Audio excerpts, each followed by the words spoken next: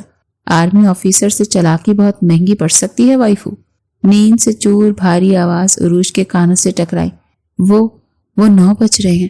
عروج نے جان چھڑوانے کا بہانہ تراشا تھا۔ تو بجنے دو، میں رات کو امی سے کہہ چکا ہوں کہ لیٹ اٹھوں گا، بیوی کو بھی تو وقت دینا ہے، اسی لیے آج بے فکر رہو۔ عروج تھوڑی گھبرا کر ایک بار پھر کھسکنے لگی تھی۔ جب ہمدان نے اسے کلائی سے پکڑ کر اپنی جانب کھینچا تو وہ بالکل کسی نرم پھول کی طرح جا کر اس کے سینے سے لگی۔ وہ کہنے لگا، پیاری وائفو، مزید کتنا دور بھاگو گی؟ آج میں تمہیں کہیں جانے نہیں دینے والا۔ آخر کو سہاگ رات ہے ہماری، پوری رات میں تمہارے ساتھ جی بھر کر انجوائے کرنا چاہتا ہوں۔ گزشتہ رات کے لمحات عروج کو یاد آتے۔ ہمدان نے بڑی نرمی سے اس کے ساتھ محبت کا آغاز کیا تھا۔ اسے کسی بھی طرح کی کوئی تکلیف نہیں ہونے دی تھی، مگر اب اسے تھوڑی سی گھبراہٹ بھی ہو رہی تھی۔ عروج کے بالوں کو کان کے قریب سے ہٹاتا ہمدان اس کی گردن پر جھکا تھا اور وہاں پر اپنی محبت نچھاور کرنے لگا تو عروج کا ٹھنڈا ہوتا جسم دیکھ کر اس کی جانب دیکھنے لگا۔ کہنے لگا، کیوں؟ ایک فوجی کی بیوی ہو کر اتنی گھبرا کیوں رہی ہو؟ میرا ساتھ تو یار، کل رات بھی تو ہم نے یہ سب کچھ کیا تھا، لیکن کل رات تم ٹھیک سے انجوائے نہیں کر پائی تھی۔ میں چاہتا ہوں آج رات ہم دونوں جی بھر کر ایک دوسرے کا ساتھ دیں، اور یہ میرا آرڈر ہے۔ خبردار جو تم نے مجھ پر محبت برسانے میں کسی بھی طرح کی کوئی کمی چھوڑی تو، ورنہ بخشوں گا نہیں۔ عروج لرزتی ہوئی پلکیں اٹھا کر اسے دیکھنے لگی، پھر کہنے لگی کہ وہ سب تو ٹھیک ہے، لیکن کل رات آپ نے کر جو لیا تھا، اب دوبارہ سے یہ سب کچھ کرنا ضروری ہے؟ اگر میں پریگننٹ ہو گئی تو ایک دفعہ کرنے سے آپ کا من نہیں بھرا کیا؟ اس کی باتیں سن کر ہمدان اسے گھور کر دیکھنے لگا۔ کہنے لگا، میری چھٹی میں صرف 6 دن باقی رہ چکے ہیں محترمہ، اور ان 6 دنوں میں تمہیں بالکل بھی نہیں بخشنے والا۔ تمہارے ساتھ ہر رات انجوائے بھی کروں گا اور بچے بھی پیدا کرواؤں گا۔ یہ تو اچھی بات ہے نا؟ جانتی ہوں خاندان کی بڑی عورتیں اس لڑکی کو بڑی اچھی نظروں سے دیکھتی ہیں، جو پہلے مہینے ہی انہیں پوتا یا پوتی کی خوشخبری سنا دیتی ہے۔ یہ کہہ کر ہمدان اسے اپنی باہوں میں بھر کر اس پر اپنی محبت لٹانے لگا تھا۔ نہ چاہتے ہوئے بھی عروج اپنا آپ اس کے سپرد کر چکی تھی اور وہ لمحات اس کے ساتھ گزارنے لگی تھی۔ اس نے کسی طرح کی کوئی مزاحمت نہیں کی تھی، مگر جیسے ہی وہ پوری رات اس کے ساتھ گزارنے کے بعد اٹھی تو سیدھا واش روم بھاگی تھی۔ خود کو آئینے میں دیکھ کر ہانپنے لگی۔ اسے اپنی رنگت پیلی پڑتی ہوئی محسوس ہو رہی تھی اور تھوڑے سے چکر بھی آ رہے تھے۔ خود کو آئینے میں دیکھ کر کہنے لگی کہ نہ بابا نہ، میں تو اس باڈی بلڈر کو نہیں برداشت کر سکتی۔ بالکل سرد پڑ چکی ہوں، میرا چہرہ تو دیکھو کیسے پیلا پڑ چکا ہے۔ اگر میں پریگننٹ ہو گئی تو پھر میرا حال کیا ہوگا؟ میں تو پہلے دن ہی چکرا کر گر جاؤں گی۔ بہرحال ان 6 دن میں ایک رات بھی ہمدان نے اسے نہیں بخشا تھا۔ اپنی طرف سے تو اس کے ساتھ بے حد محبت سے پیش آ رہا تھا، اس کا خیال بھی رکھ رہا تھا۔ ان 6 دنوں میں اس کے ساتھ گھومنے پھرنے کے لیے بھی گیا تھا، پھر انہوں نے باہر ڈنر بھی کیا تھا، اور فیملی کے ساتھ ایک دن وہ پکنک منانے بھی گئے تھے۔ مگر عروج کا دماغ بس اسی چیز پر اٹکا ہوا تھا کہ کب اس کی جان چھوٹے گی ہمدان سے۔ اگلی صبح ہمدان نے واپس ڈیوٹی پر جانا تھا اور وہ 6 مہینے تک گھر واپس نہیں آنے والا تھا۔ آج ان کے خاندان میں ایک طرف دعوت تھی۔ دعوت سے واپس آنے کے بعد ڈریسنگ ٹیبل کے سامنے بیٹھ کر عروج اپنی جیولری اتار رہی تھی، تب اسے دیکھ کر ہمدان کو کچھ ہوا۔ شاید اپنی پیاری سی بیوی کو دیکھ کر اسے 6 مہینے کے طویل وقت کی دوری محسوس ہو رہی تھی۔ وہ گہری سانس خارج کر کے اس کے پاس آیا اور اسے پیچھے سے اپنے ساتھ لگا کر اس کی گردن میں اپنا منہ چھپا گیا۔ پھر کہنے لگا، کیا تم مجھے مس کرو گی؟ عروج تو سر جھٹک کر کہنے لگی کہ میں تو شکر ادا کروں گی کہ آپ جیسے کھڑوس سے میری جان چھوٹ رہی ہے۔ 6 دن تو آپ نے مجھے ٹھیک سے سونے بھی نہیں دیا۔ وہ منہ سجا کر بولی تو کہنے لگا، بس تمہارے دماغ میں تو یہی سب کچھ چلتا رہے گا۔ ارے وہ بیویاں تو خوش قسمت ہوتی ہیں جن کے شوہر انہیں رات بھر سکون نہیں کرنے دیتے۔ یہ تو تمہیں تب پتہ چلے گا جب میں چلا جاؤں گا، جب میرا لمس یاد کیا کرو گی، میری محبت نچھاور کرنا یاد آئے تو تب تمہیں میری یاد آئے گی، تبھی احساس ہوگا کہ شوہر کی محبت کیا ہوتی ہے۔ اس وقت عروج کو اس کی یہ باتیں سمجھ نہیں آئی تھی۔ ساری رات وہ ایک لمحے کے لیے بھی عروج کو سونے نہیں دے رہا تھا اور صبح 3 بجے اٹھ کر سیدھا اپنی ڈیوٹی کے لیے نکلا تھا۔ آنکھوں میں نیند لیے عروج بھی اٹھی تھی۔ وہ سامان پیک کر کے کھڑا تھا، سب سے مل رہا تھا اور آخر میں عروج کے پاس آیا تھا۔ اس کی ناک پر چٹکی کاٹ کر سب کے سامنے اس سے ہاتھ ملایا تھا، پھر کہنے لگا، بہت چڑ رہی تھی نا مجھ سے، صاف ظاہر ہے کہ تم مجھ سے محبت نہیں کرتی۔ عروج تو سکھ کا سانس لے رہی تھی، کہنے لگی ہاں نہیں ہے مجھے آپ سے محبت، میں تو شکر کر رہی ہوں کہ جان چھوٹ رہی ہے، آپ جائیں گے تو میں اب لمبی تان کر سوں گی۔ اس کی حرکت پر ہمدان نے اسے گھور کر دیکھا تھا، بہرحال جانتا تھا کہ یہ لڑکی ایسی ہی ہے، وہ وہاں سے جا چکا تھا۔ عروج کو بھی اس کو جاتا دیکھ کر دل میں کچھ ہوا تھا، لیکن اسے نظر انداز کرتی سیدھا اپنے کمرے میں آ کر لیٹ گئی۔ اگلی صبح وہ 7 بجے اٹھی تھی، ایک انگڑائی لے کر سیدھا اپنی اماں جان کے پورشن میں گئی، کہنے لگی امی آج مجھے ناشتہ آپ کے ساتھ کرنا ہے، آپ کے ہاتھ کے لچھے دار پراٹھے بہت یاد آ رہے ہیں۔ قسم سے ہمدان کی جاتی اس کی روٹین ایک بار پھر ویسی ہو چکی تھی جیسے وہ شادی کے پہلے رہتی تھی، ہر وقت اپنی ماں کے پورشن میں بیٹھے رہنا۔ اس کی ماں کہنے بھی لگی کہ بیٹا یہ غلط بات ہے، تم شادی شدہ ہو جاؤ، جا کر اپنی ساس کے پاس بیٹھو، ان کے کام میں مدد کرو، ساری زندگی یہی میرے پاس ہی تھوڑی رہو گی۔ لیکن وہ کبھی اوپر کبھی نیچے یہی سب کچھ کرتی رہتی تھی۔ ایک شام وہ چپس کھاتی سیڑھیوں سے اچھل کر اتر رہی تھی جب ہمدان کی والدہ نے اسے دیکھا، ایک دم سے اٹھ کر کھڑی ہوئی، کہنے لگی ارے ارے بیٹا آرام سے اترو، اتنی اچھل کر کیوں اتر رہی ہو، تم اب کماری تھوڑی ہو، خیر سے شادی شدہ ہو۔ ایک دم سے اس کے قدم رک گئے، آنکھیں ٹمٹما کر کہنے لگی کیوں بھائی، شادی کے بعد کیا اچھل کر اترا نہیں جا سکتا؟ وہ کہنے لگی نہیں بیٹا وہ بات نہیں ہے، لیکن یہ بھی تو ہو سکتا ہے کہ خیر سے کوئی خوشخبری ہو، اور جس طرح سے تم سیڑھیاں اچھل کر اتر رہی ہو کہیں کوئی نقصان ہو گیا تو؟ وہ اسے بڑے پیار سے سمجھاتے ہوئے اپنے سامنے بٹھا چکی تھی اور چھوٹی چھوٹی باتیں سمجھانے لگی جنہیں سن کر ایک بار پھر وہ بالکل بدمزہ ہو چکی تھی۔ کہنے لگی کہ تائی جان میری ابھی عمر ہی کیا ہے، مجھے تو بڑا ڈر لگتا ہے بچے پیدا کرنے والے کاموں سے، میں ایک لڑکی ہوں، اپنی مرضی سے جینا چاہتی ہوں، بچہ پیدا کرنے والی مشین نہیں بننا چاہتی ہوں۔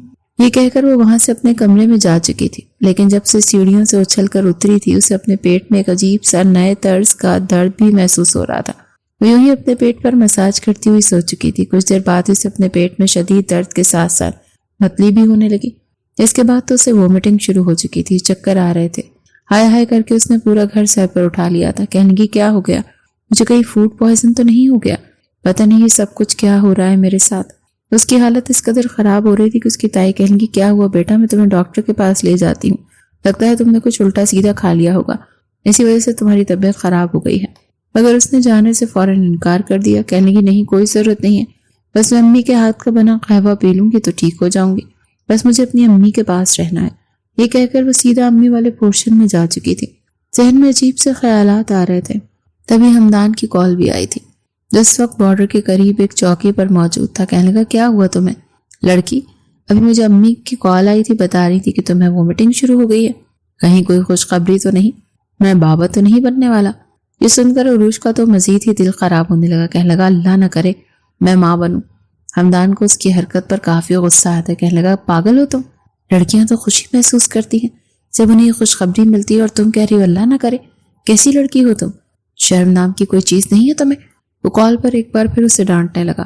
عروج کہنے لگی کہ آپ نے میری صحت پوچھنے کے لیے کال کیا ہے یا ڈانٹنے کے لیے؟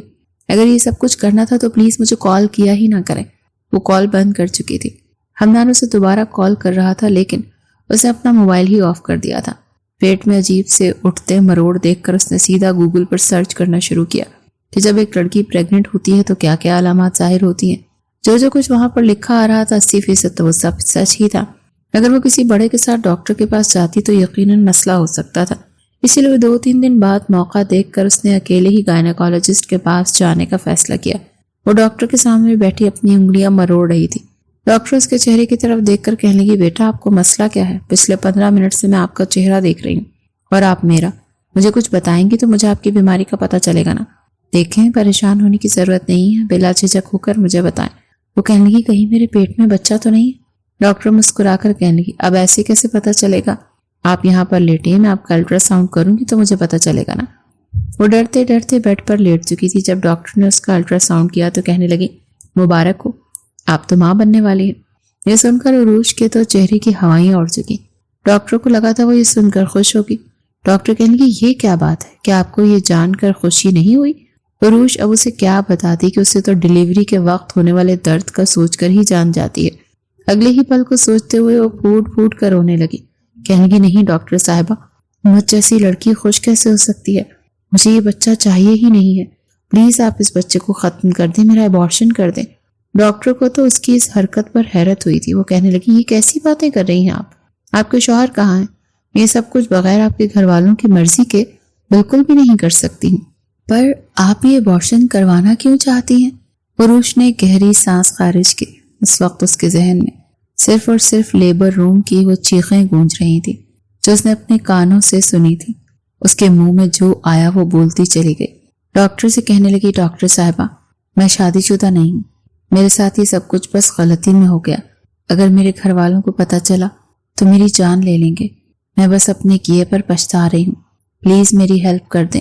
ڈاکٹر بھی پریشان سی ہو چکی تھی، وہ منہ میں بڑبڑا کر کہنے لگی، پتہ نہیں آج کل کی نوجوان نسل کو کیا ہو گیا ہے، شرم حیا نام کی چیز ہی نہیں ہے، یقیناً تم بھی یونیورسٹی میں پڑھتی ہوگی اور کسی لڑکے کے پیار کے جھانسے میں آ کر یہ حرکت کر دی ہوگی، خدا ہی پوچھے تم لوگوں کو، گناہ خود کرتے ہو اور پھر ہمیں بھی گناہ کرنے پر مجبور کرتے ہو کہ ہم لوگ ان معصوم جانوں کو اپنی ہاتھوں سے ختم کر دیں۔ ڈاکٹر نے اسے 2 ٹیبلٹس لا کر دی تھی، کہنے لگی یہ کھا لو، بچہ خود ہی ضائع ہو جائے گا۔ وہ دوائی لے کر گھر آئی تھی اور سیدھا کچن میں بھاگی تھی۔ گرما گرم دودھ کے ساتھ وہ گولی کھا کر کمرے میں لیٹ چکی تھی۔ اگلے ہی روز اسے محسوس ہو چکا تھا کہ یہ بچہ اس کی زندگی سے جا چکا ہے۔ ایسا کرتے ہوئے ایک بار بھی اس کا وجود نہیں کانپا تھا، بس یہ خوف تھا کہ اگر گھر والوں کو پتہ چل گیا تو کیا ہوگا۔ ایک گہری سانس خارج کر کے وہ نیم دراز لیٹی تھی جب ہمدان کی کال ایک بار پھر آئی۔ پچھلے 3 روز سے اس نے ہمدان سے کوئی بات نہیں کی تھی۔ فوراً فون کان سے لگایا تو ہمدان کافی غصے میں تھا، کہنے لگا، کتنی لاپرواہ لڑکی ہو تم، ذرا شرم نہیں آئی تمہیں؟ تمہارا شوہر یہاں پر تمہاری منتیں کر رہا ہے، تمہیں تو شاید مجھ سے ذرا بھی محبت نہیں ہے، کوئی اپنائیت نہیں ہے، تمہاری بلا سے تو یہاں مجھے بارڈر پر گولی لگ جائے۔ یہ الفاظ سن کر عروج تڑپ سی چکی تھی، گھبرا کر کہنے لگی، یہ کیسی باتیں کر رہے ہیں آپ؟ مرے آپ کے دشمن، گولیاں لگیں آپ کے دشمنوں کو، اور آپ ایسا کیوں کہہ رہے ہیں؟ اس کے منہ سے یہ سن کر ہمدان کو تھوڑا اچھا بھی لگا تھا، اس کی طبیعت کے بارے میں پوچھ رہا تھا اور وہ بس ہڑبڑاتے ہوئے بتا رہی تھی کہ وہ پہلے سے اب کافی بہتر ہے۔ کچھ دیر بعد ہمدان کال بند کر چکا تھا اور اپنے چہرے پر آئے پسینے کی بوندیں وہ صاف کرنے لگی۔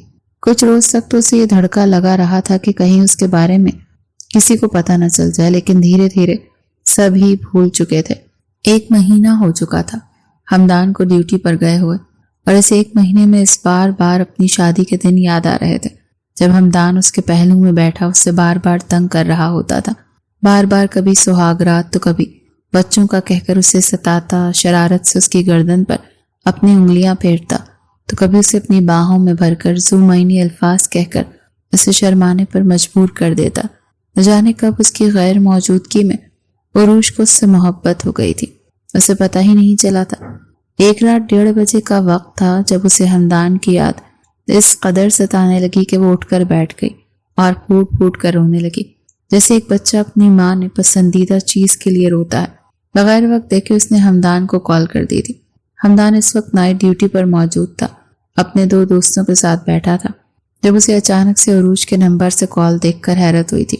اس سے پہلے عروج نے کبھی بھی خود اسے کال نہیں کی تھی۔ وہ سنجیدگی سے کال اٹھا کر کان سے لگانے لگا تو دوسری جانب سے عروج کے رونے کی آواز سن کر وہ گھبرا چکا تھا، کہنے لگا، عروج کیا ہوا ہے؟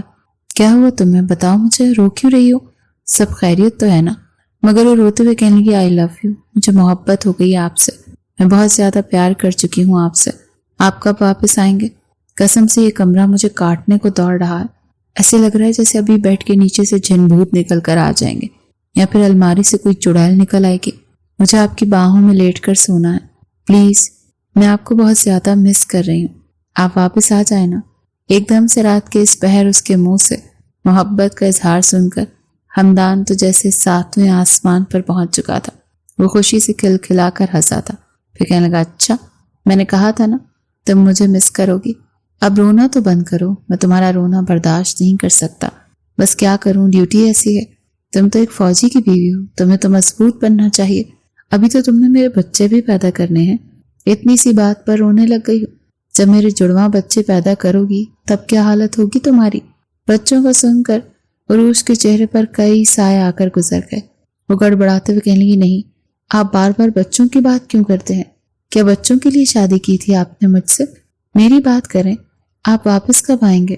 ہمدان اسے چڑھا کر کہنے لگا کہ آ جاؤں گا بابا، آ جاؤں گا، بس 4.5 مہینے رہ گئے ہیں،